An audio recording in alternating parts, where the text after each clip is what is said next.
2 ദിവസം മുന്നേ തേങ്ങ വെട്ടി ഉണക്കാൻ ഇടുന്നൊരു വീഡിയോ ഞാൻ ചെയ്തിട്ടുണ്ടായിരുന്നു. ആ തേങ്ങ എന്തായാലും ഒരു 3 ദിവസത്തെ ഉണക്കായിട്ടുണ്ട് കേട്ടോ. ഇനി അതിൽ ചിരട്ടിയും കൊപ്രയും മാറ്റിയെടുക്കണം. ഇനി ഞങ്ങൾ ചൂന്നെടുക്കുക എന്നാണേ പറയാ. നിങ്ങളുടെ നാട്ടിലേക്ക് വേറെ പേരുണ്ടെങ്കിൽ പറഞ്ഞോളൂ കേട്ടോ.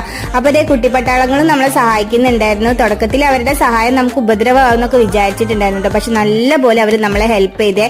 ചൂലാനുള്ള തേങ്ങ ഇട്ട് കൊടുക്കാനും ചൂന്ന് കഴിഞ്ഞിട്ടുള്ള കൊപ്ര അരിയാൻ വേണ്ടി എടുത്തു കൊടുക്കാനും ഒക്കെ പിള്ളേരായിരുന്നു സഹായിച്ചിട്ടുണ്ടായിരുന്നു കേട്ടോ. കൂട്ടത്തിൽ അവരുടെ കളികളും ഇടയിൽ കൂടെ നടക്കുന്നുണ്ടെങ്കിലും അതൊന്നും നമ്മളെ ഒട്ടും ശല്യപ്പെടുത്തുന്നുണ്ടായിരുന്നില്ല എന്നുള്ളതാണ്. അപ്പൊ ഏകദേശം ഒരു വൈകുന്നേരം 5:45 തുടങ്ങിയിട്ടുള്ള പരിപാടിയായിരുന്നു. രാത്രി 8:30 ആയപ്പോഴാണ് നമ്മളിത് അരിഞ്ഞും ചൂന്നൊക്കെ കഴിഞ്ഞിട്ടുണ്ടായിരുന്നത്. അതുകൊണ്ട് തന്നെ രാത്രിക്കത്തെ വീഡിയോ ഞാൻ എടുത്തിട്ടില്ല കേട്ടോ.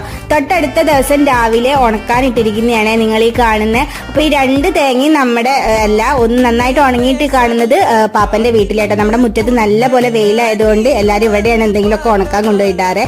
അപ്പൊ അതേ നമ്മുടെ തേങ്ങ ഈ കാണുന്ന കേട്ടോ.